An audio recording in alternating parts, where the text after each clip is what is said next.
It's the Lekker Rugby Inside Story series. Welcome back, Angus Opperman, Rugby365 rugby journalist. Yesterday we spoke to Jan de Koning, the editor. Today it's Angus's turn. Welcome back, Angus. Thank you, MV. Always a pleasure being here, and I'm looking forward to a good chat. Yeah, last weekend was a bit of an earthquake weekend in rugby terms. Leinster losing to Northampton Saints. Everybody thought they were sailing into the Champions Cup final, going to be the favourites for the URC. They've been leading, a mile ahead of anybody else. Even started advertising tickets, almost sounds like, for the quarter final, the only team to do that. And then they came up short. Number one, what was your take on that game? And then I'm going to talk to you about what effect that might have on the URC and what it means for South African teams. But firstly, that loss, did you guys see that coming? Was it as unexpected for you as it was for us? Look, if you were a gambling man, you would probably put money on the favourites and a lot on it, and you probably would have lost that money. If you look at the odds, I think Leinster was 11-1, or I think Northampton was 11-1. The not favourites, and I think the same with Bordeaux. So if you went the opposite and you put money on that, you would have made a decent buck, if you back to underdogs. And I think that's exactly what it was. I don't think anyone expected these two sides, the powerhouse to lose side, who had a lot of injuries, to be fair. And of course, Leinster, we would think they would learn their lesson after how many years. But again, this time, falling short in a semi-final. I myself didn't see it coming. I honestly thought that, I knew Northampton was good, but I honestly thought that Leinster would actually pull it through, and the same with Toulouse, being defending champions. So that's the beauty of sport. But now, like you mentioned, it's going to have repercussions on the Premiership, I would think, and as well as the top 14 and the URC now going forward. Well, firstly, Leinster, a couple of questions there, a couple of funny decisions they've made. Firstly, not getting Jordie Barrett to start, and secondly, not taking the 3 points and drawing the game, and then trying to close it out against 13 men. I mean, who were making that call? Those calls. We saw Conan's looking at the sidelines, asking who's gonna, what do we do? And it seems like the call not to kick for posts came from the coaching box. It's possible.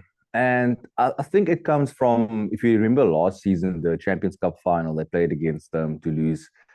They actually went for the 3 points to tie it up, and they ended up losing that game by a decent margin. I think by 10 points, in 20 minutes, that was played in extra time. So maybe their thinking was, we've been here before.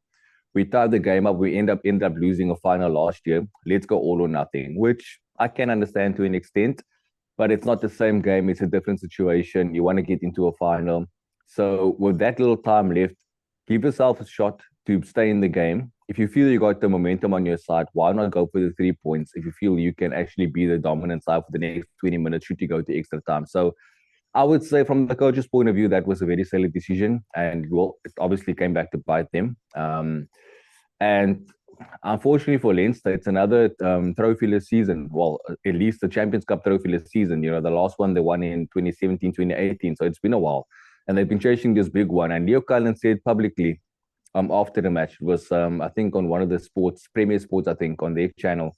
And he said, unfortunately, we have to go for the URC now. He's talking down on the competition like it's like a second best prize for them, which I understand. You're chasing the big one. But I mean, do they take this competition seriously or not? We wouldn't know, because that actually didn't sit well with me, to be honest. Oh, sounds like the poor cousin almost. I don't like that either. Well, let them come to South Africa, and we'll show them how to lose, how to not win the championship. I'm kidding. Often when we refer to the Protea cricket side, we call them chokers, because they always end up in a knockout game and then they come up short. I mean, time and time again, and it's a tag that they're struggling to shake off. Leinster now seems to be earning that tag for themselves. Call them chokers. Is it fair to call them chokers? Number one, and number two, whose fault is it if they are chokers? Is it Leo Cullen's fault, who's been there forever, or was it now suddenly Jock Nienhoffer's fault for not getting them over the final hurdle? I never liked that term, because it was always associated with teams I support. So True. But yeah, I think you can call them that now. I mean, the record speaks for itself. I mentioned it now. 2018, they last won a Champions Cup. 2021, they last won the URC. Back then it was the Pro 40 before the SA teams became part of the competition. So I mean, if you think about it, Leinster's woes actually started with the URC when the SA team started to come into the competition. So I mean, they've been knocked out twice by the Bulls now, and once against I think it was against Munster, if I'm not mistaken. So I don't think they're too happy with the SA sides being in a competition. I mean, like I said, they've lost 2 semi-finals now that way.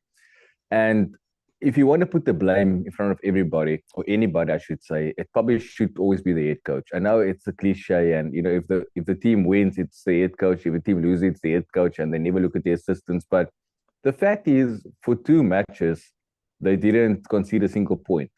And then juggernaut was praised by the world, and all of a sudden they concede 5 tries in 1 match, and now he's being, he's being thrown to the wolves. Like, make it make sense, make it fair towards the guy. Like, he's been there for his first season.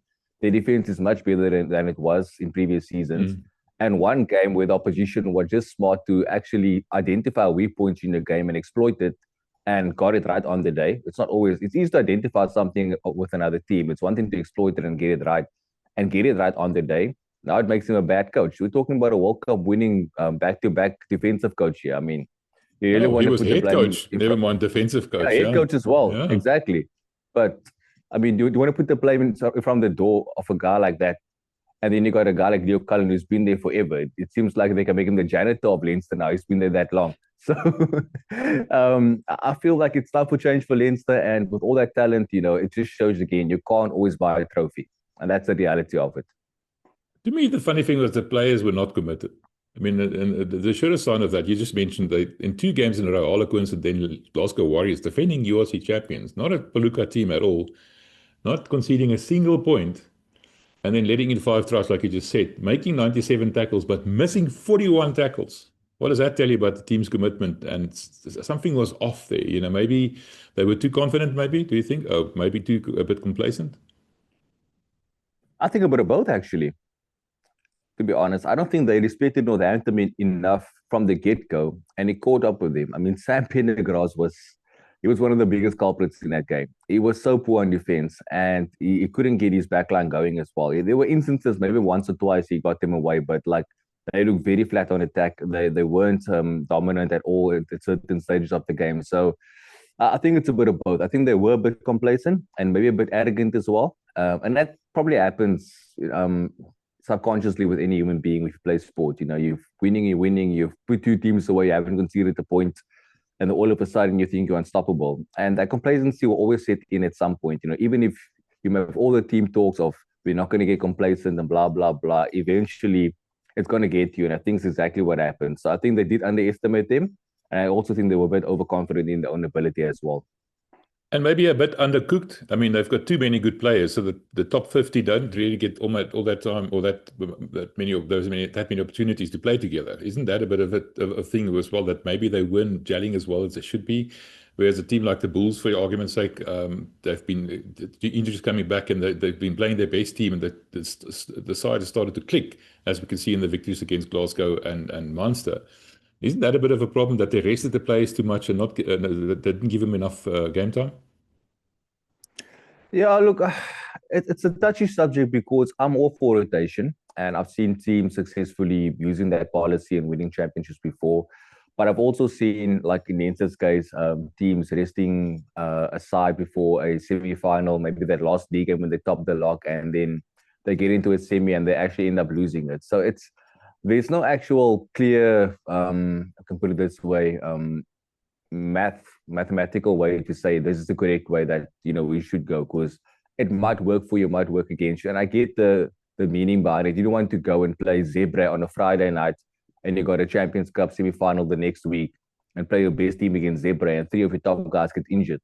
You don't want to risk that either. So it's a really catch-22 situation. But it could have contributed to the result. Being undercooked, not playing the best team week in and week out. You need that synergy as well. But I mean, like I said, I always use the example, the Chiefs of 2012, 2013. They made 7 changes each week, 7-8 changes per week, and they kept on winning. They might drop the odd game, but they went on. But what they did was differently. I think, now that you mentioned it, I think that last 4 rounds before the playoffs, they kept the same team.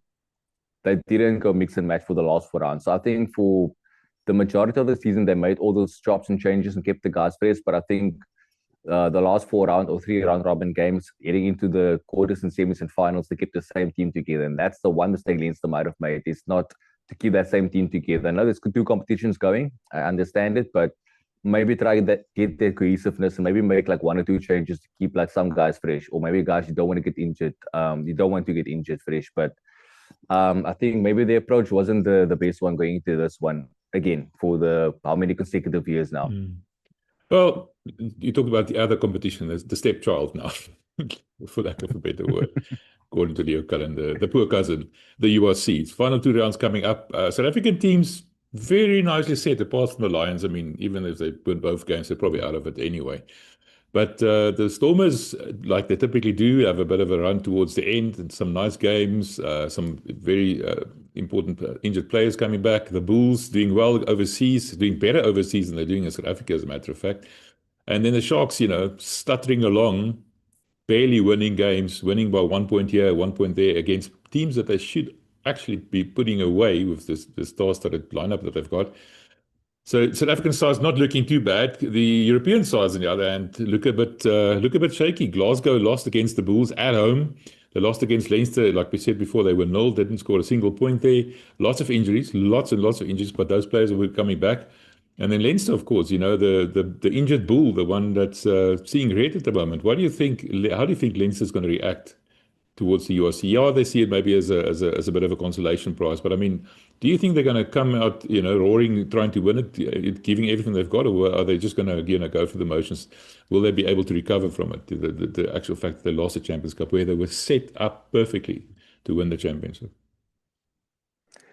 I actually wrote a piece on that about Leo Cullen, and I said he's got a sword above his head now, and they will go all out. Like he said in that same interview I mentioned earlier that they would love to send some of the guys that's leaving off in the right manner. Sorry, and that is ideally with a trophy. I just quoted him now. So I do think, though, if they can get their head straight after this and put the disappointment behind them, then it'll be a beast going forward and a problem for all of us in the competition going forward.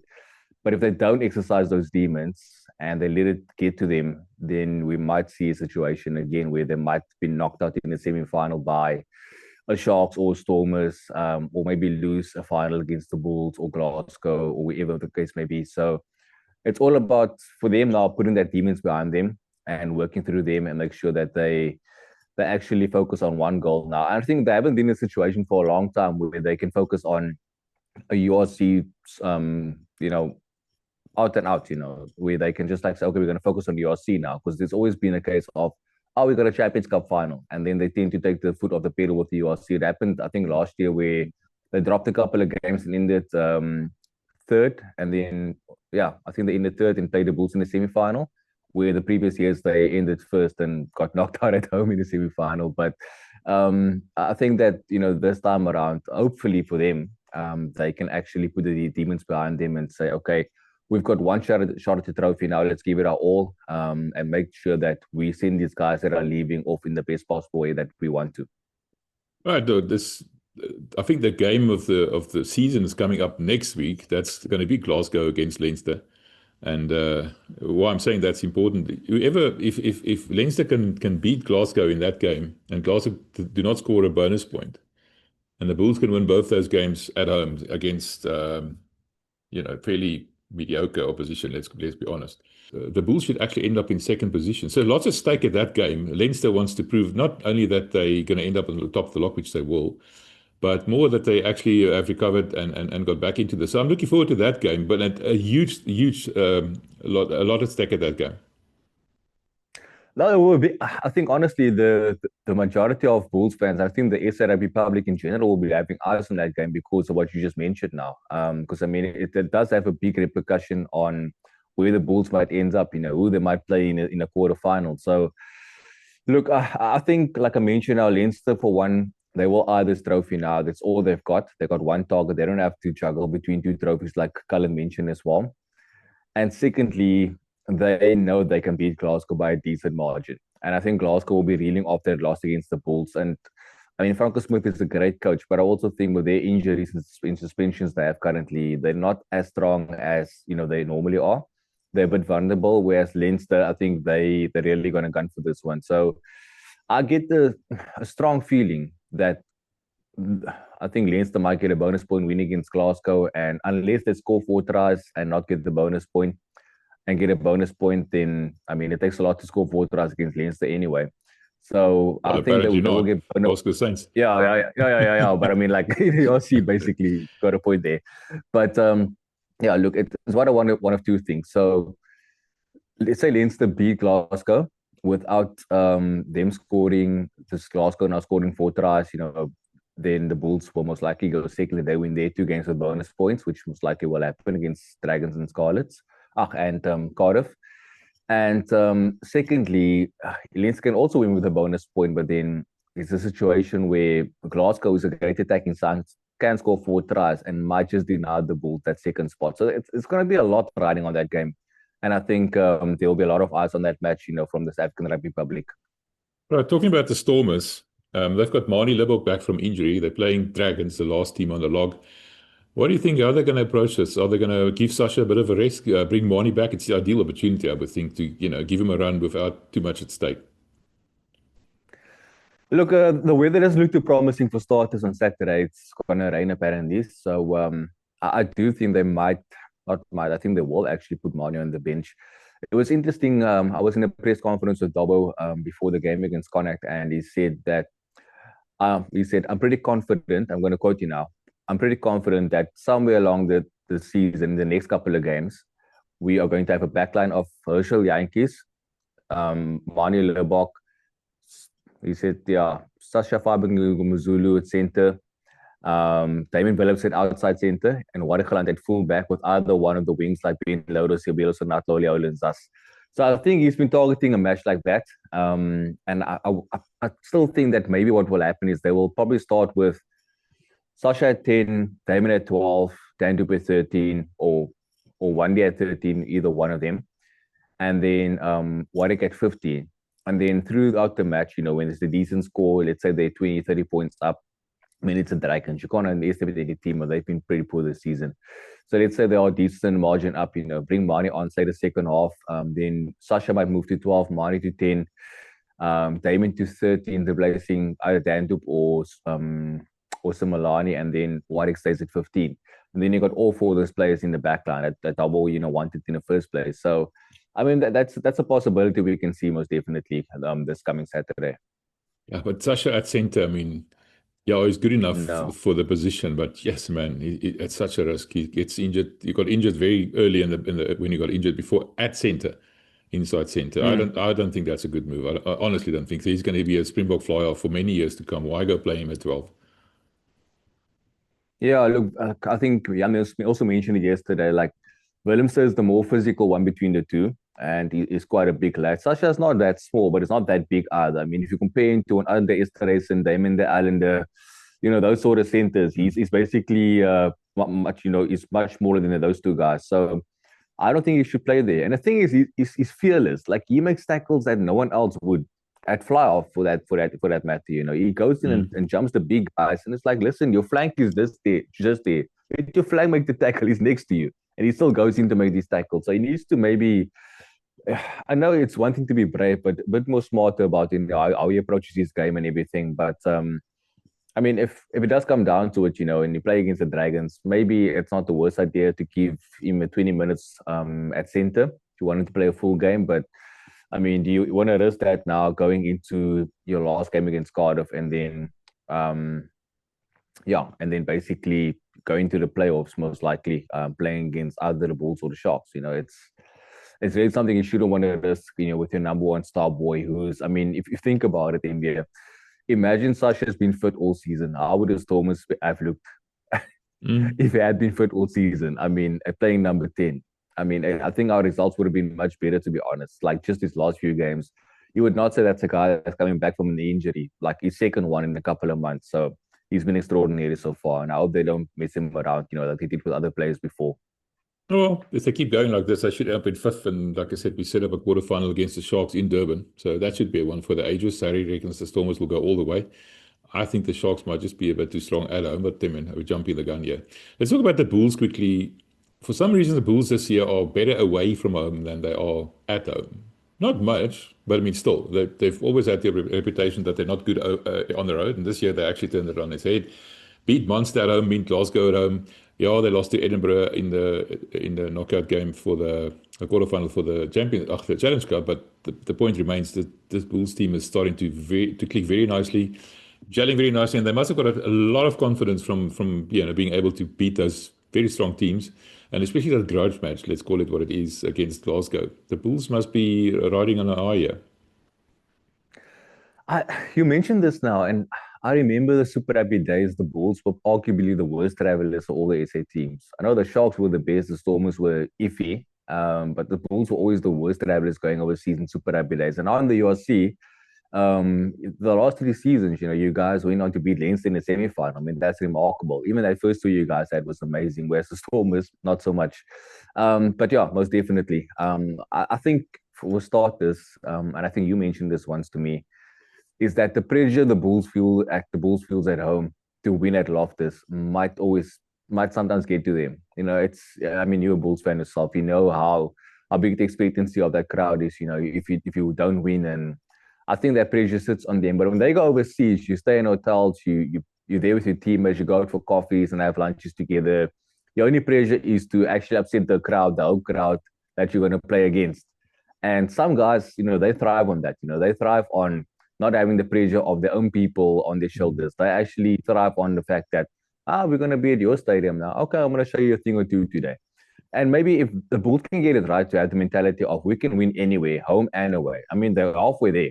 I mean, you got Poro coming next season. It's going to be a formidable outfit, and it's already won.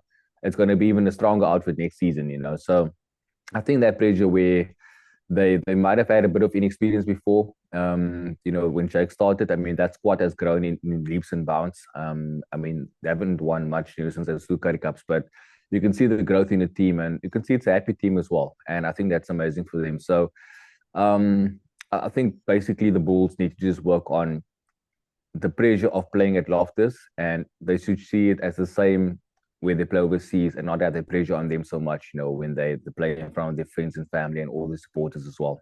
Yeah, you see, I think the Bulls' biggest problem is going to be complacency.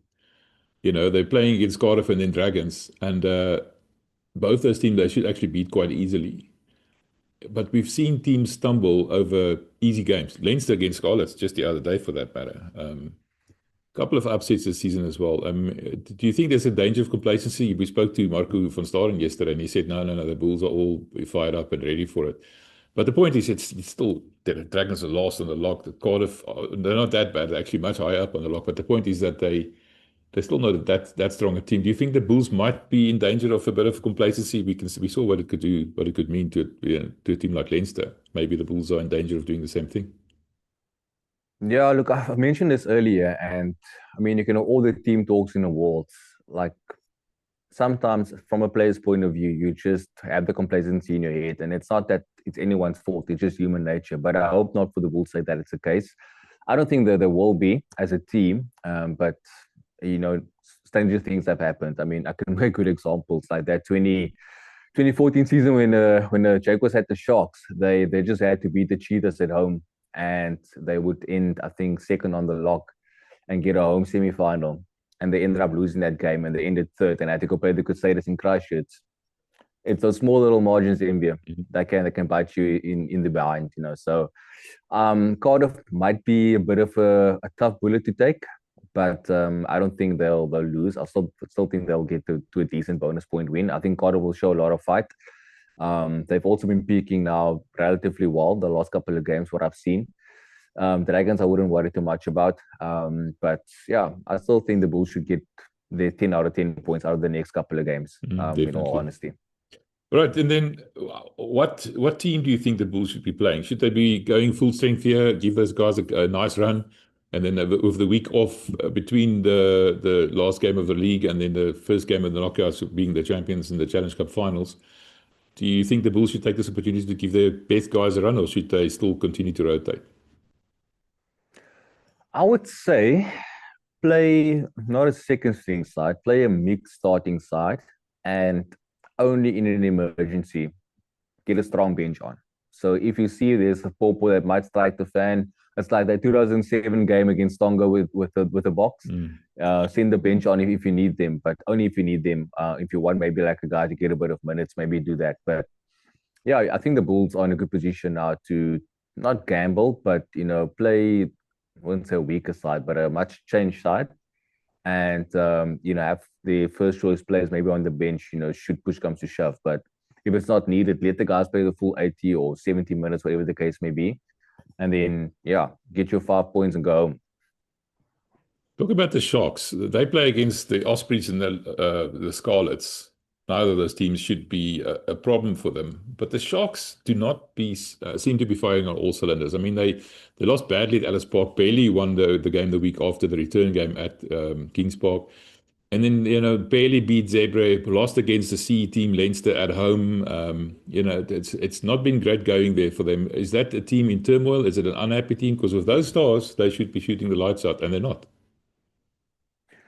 I'm not sure if I'm allowed to say this, but the saying of too many Chiefs and not enough Indians. That's the Sharks in a nutshell. That's just them. You got all these superstars. It's all good and well to have all these guys together. As a Springbok team, they are great teammates. But in the same breath, as provincial teammates, Double made a good example. Actually, I want to actually mention this now. He said that your perfect roster would be you want 5 guys in a position. So you have like for Tight, for instance. They've got Frans Malherbe, which is a seasoned Springbok. They got a guy that should be a Springbok in Newton Fouché, who's also very good. And then they got like 3 guys, just believe them that, those guys can mentor going forward. So they got Sazi Sandy, and then it's Corne Balbach, and I think, is it Zach Porthen? But yeah, and they got like under 20 players. So they want like under 20 player, an up-and-coming guy, a guy who's in the middle, and then 2 top guys in a position. With the Sharks, they want, say, 5 top wings and 5 top hookers, and they want 5 top centers. It becomes a problem because these guys they have an internal battle with each other each week to make the starting lineup.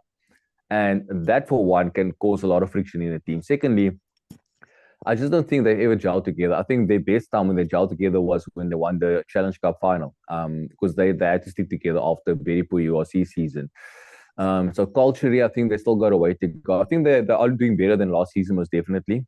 From a cultural point of view, I mean, the locker results is all for there to see. So that's one thing. But I don't think they are gelling as a team. Whereas the Bulls and the Stormers, on the other hand, you could see in their performances and their body language, they are happy teams. They are starting to gel. I mean, the Bulls been gelling now for a while, and they get each other. I actually wonder how many of these Sharks guys off the field actually have the odd lunch together, or go out and have a bite at each other's places, or is it just I come to training and I go home and I play on a Saturday and then I just live my life back at my Balita house? Is it that the case?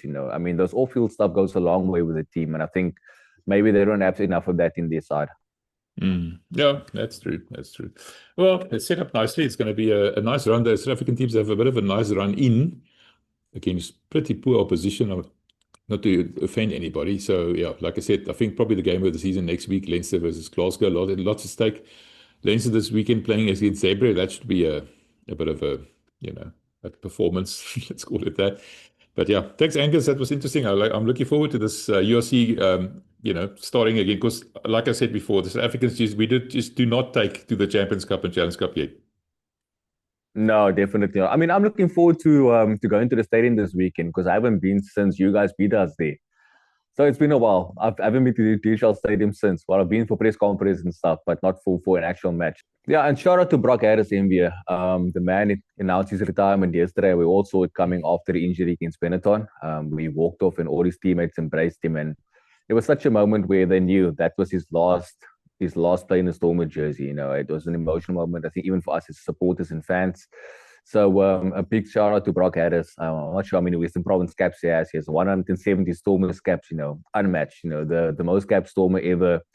He's not going to finish the way he wants to, unfortunately. This weekend, the Stormers play against his old team, the Dragons. We also played over 100 games for. He's got over 400 first-class games that he played in his career. As a prop, 40 years old, that's pretty remarkable. So just a big shout out to Brok Harris and congratulations on a wonderful career. Yeah, it was such a sad sight. He refused to go off on the golf cart. He walked off. I remember Sasha giving him a kiss on his forehead.